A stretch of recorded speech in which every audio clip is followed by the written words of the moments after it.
So here we are on day 5 of our 21 Days of Fear, where I'm going live every day to talk about the various ways that fear shows up in our life and masquerades as common things that we experience. And today is all about procrastination. Procrastination is something that I'm sure, have you experienced procrastinate? Are you a procrastinator? Are you a self-identified procrastinator? Let me know. Give me some emojis or yeah, I procrastinate. And I am personally a recovering procrastinator. And that is something that I have played into this fear before as well. So when we're looking at procrastination, we are looking at some really deep core fears that we usually pick up in our elementary education and possibly even earlier. And these core fears are stemming with a fear that we don't know anything, that we're stupid, or we're playing in this like smart, stupid paradigm. So we fear our own intelligence, right? We fear that we don't know enough, so we procrastinate. We fear failure. The fear of failure is really deeply embedded into procrastination. We fear, this is a key one, the responsibility after we complete what we've completed. Who will become once that book is finished, or once that course is put out, or once we leave our careers and start our own visions, start our own missions, the responsibility that ensues. And in tracing back the procrastination patterning, in my experience and some of the people, that I've worked with experience, we're tracing back to times in elementary education where you had assignments to do and something happened, right? Something showed up in your field. Maybe you didn't get a gold star when everyone else in the class got a gold star. So you then started hesitating on putting your information out there, on putting your work out into the world. That feeling like, oh, well, maybe I'm not good enough, is also really deeply tied into procrastination. So we see this overarching umbrella of procrastination, and it's something that is joked about, right? Oh, I'm a procrastinator. I joked about this for a long time, like to the point of I was 2.5 weeks late being born, and I joked like I was even procrastinating on being born. And ultimately, this pattern actually stemmed for me at that birth moment, and then at various moments in my education in elementary school where I was unsure of what to do and felt pressured and felt all these things, and then felt insignificant or unworthy or not smart enough or incapable, fearing that I was going to fail or be judged. Right? So all of this is actually wrapped up into procrastination. And procrastination, it holds us back from stepping into our true power, into our true potential. If we procrastinate, we're delaying the inevitability of the timelines that we're on, and we can actually course alter our lives. If we procrastinate long enough, we might miss the divine timing of when something is meant to come out into the world.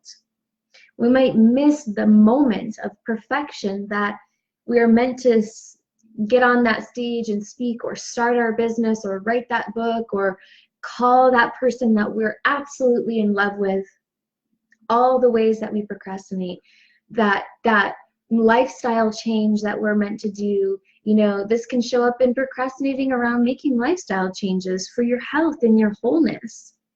Procrastinate long enough on that, and the consequences of that are dis-ease, right? Our illnesses. So procrastination is a major umbrella that is holding a lot of dense fear inside of it, right? And we must process and integrate the memories that are holding on to these stories of not being worthy, not being smart enough, not being pretty enough, not being capable enough, not being all the things that we say we aren't, that essentially says that we're not worthy. And all of the fears around what will happen once we do put ourselves out there, which come into the fears around failure. The fears around the responsibility that comes through showing up fully for our life. Because if we create these changes, put these things out there, then we must be accountable for them.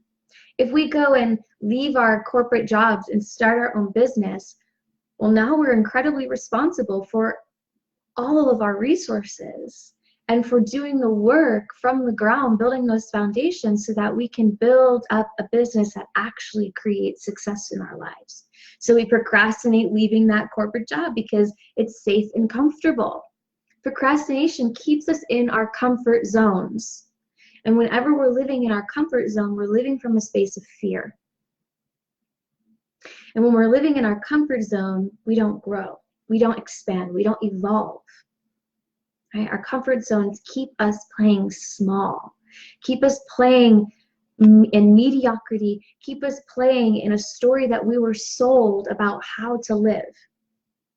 And the thing about procrastination is that since it's a fear, it programs into the systems of our body the same way that all the other fears that we've been talking about are programmed into our nervous system, into our neurology, into our prefrontal cortex, into our reticulating activating system, into our gut biome, which makes it incredibly challenging to then no longer procrastinate. It becomes this pattern. It becomes this way that all of your systems are operating. So you must actually go in and effectively change the systems, bring them back into balance and right alignment to end the cycle of procrastination.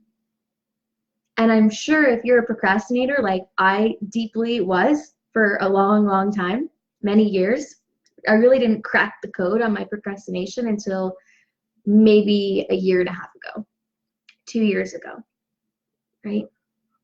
So as we start to recognize this, like what I came to see and what I see in others who I support through this is like, we'll want to do something. We'll want to sit down and start writing and start doing all the things.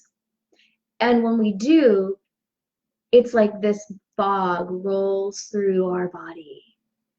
This fog that says, I'm tired, I need to go lay down, or I get distracted, something calls, or, ooh, look at, there's a new book sitting here, or all the things. I like to call them the shiny objects, the shiny objects that keep us going here and here and here and here instead of just being focused on what's in front of us and what we're wanting to be creating for our highest and best, right? So why that happens is because these systems are set into a pattern for procrastination.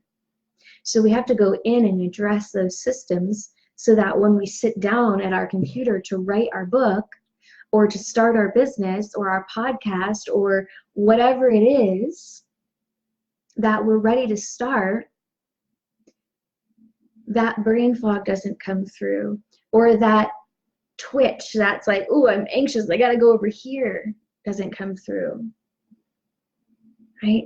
So that we can show up and engage life full on.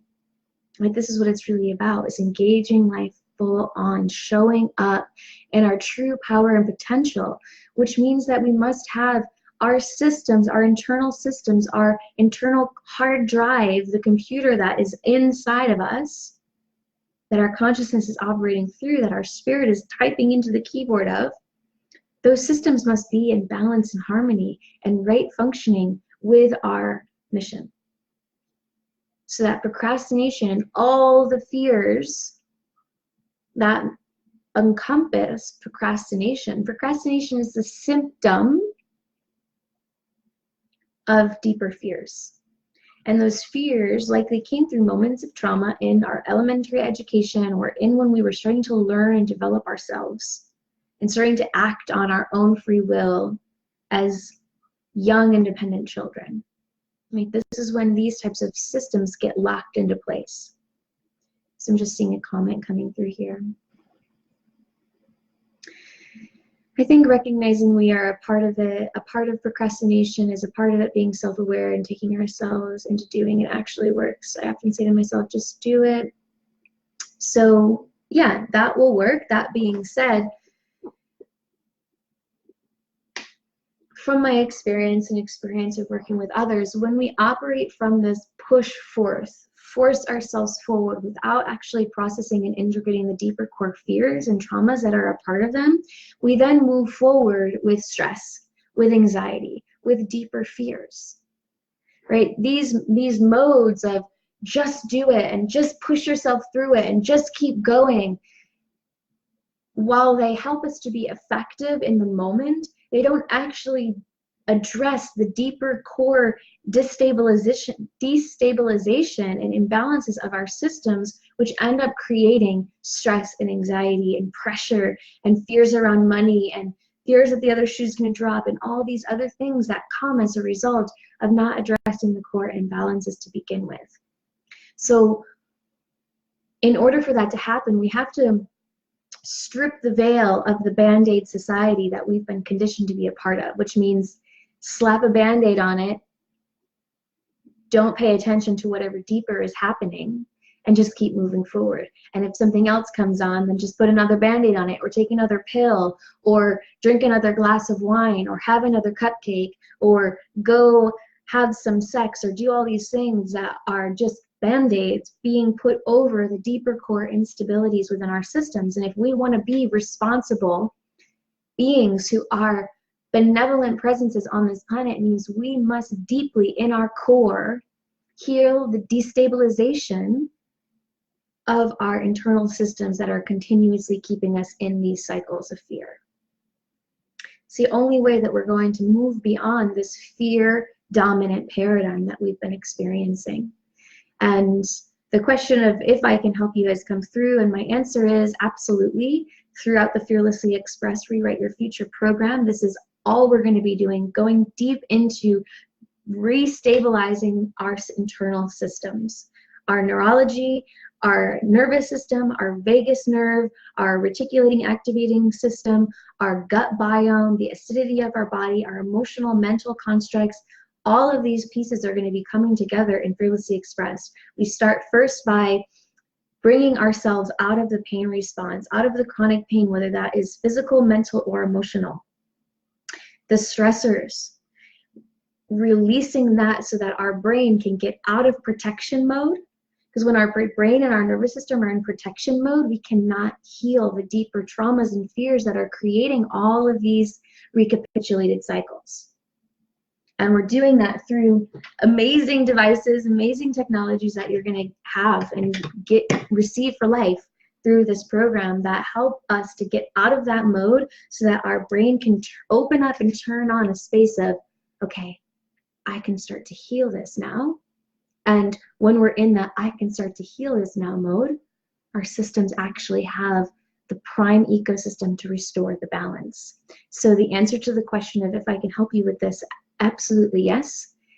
Reach out to me for information on the Fearlessly Expressed program, or just go to rememberwhyyou'rehere.com and the Fearlessly Expressed tab, which is where all the details for this program are. And yeah, so if you're in the space of operating through this procrastination, know that there are deeper underlying fears that are happening, and moving beyond them means integrating and healing the core systems that are out of balance. And then once you do, you're in this space where you can act in a way that is supportive of your highest timeline, right? When I stopped procrastinating for years, I knew that there was many books that I was born to write.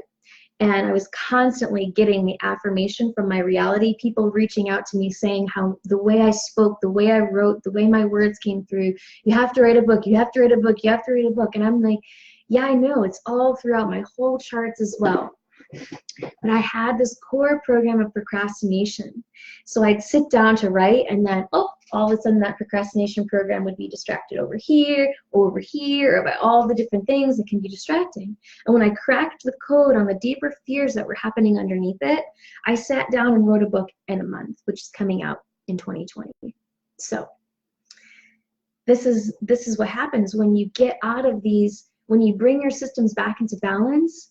all of the amazing things and gifts and experiences that you are here to have and to create become so much more available and effortless and fluid because you're in alignment, and your computer system that's internally inside of your beautiful body is functioning towards your vision and not actually hindering you from experiencing it, because it's keeping you in a fear paradigm, which is ego. It's not our soul, our dharma, right? So it keeps us in that karmic path instead of moving us into healing and right action and alignment. So I am going to complete this talk for the day. If you have any questions, since we're at our 15-minute mark, which is what I'm trying to keep all these videos contained to, and I can go on and on and on all day long, because this is something I am so passionate about. Healing our systems, restoring our balance, so that we can be far more capable and impeccable and share our gifts and all the amazing things, and like heal so that we can change the world, right? Because we change the world out there from in here. So if you have any questions on Fearlessly Express, send me a message. Appreciating you all. I'll see you tomorrow for day 6 of 21 Days of Fear. Bye.